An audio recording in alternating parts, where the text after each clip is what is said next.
Le stress est dans le pré. Une pièce de théâtre pour prévenir le suicide chez les exploitants agricoles. C'était aujourd'hui à Neuchâtel-en-Bray, à l'initiative de la Mutuelle Sociale Agricole.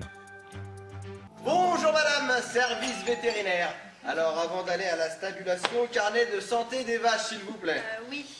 Le ton est donné, celui de l'humour, mais pour aborder les soucis du quotidien d'un couple d'agriculteurs. Lourdeur administrative, problèmes de trésorerie ou météo capricieuse, 12 scénettes pour les 12 mois de l'année.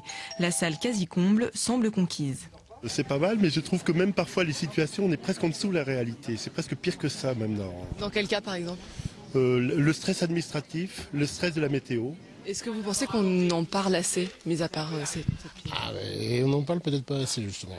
Et là, je trouve que c'est un bon moyen de faire comprendre de ce qui se passe dans la campagne, quoi. Et pour rendre les situations plus réelles, le public est invité à monter sur scène. Cette odeur, j'en peux plus moi. Ah j'en peux plus, j'ai acheté cette maison de campagne, mais là, il n'y a pas d'autre mot, ça schlingue. T'es bien gentil d'être venu habiter près de chez nous, mais à ce moment-là, il fallait le savoir que la campagne sentait mauvais.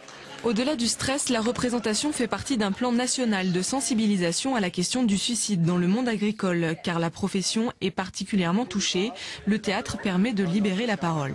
L'idée, c'était plutôt d'aborder ce problème, qui est quand même une tragédie sur le plan humain, à travers une pièce de théâtre qui traite plus globalement du stress, puisqu'on sait que le stress, la souffrance au travail, ça peut conduire effectivement à la crise suicidaire. Des formations et une cellule de prévention ont également été mises en place. Parcourant la France, la troupe, elle, continue son travail de prévention par le rire. Brouillard en mars.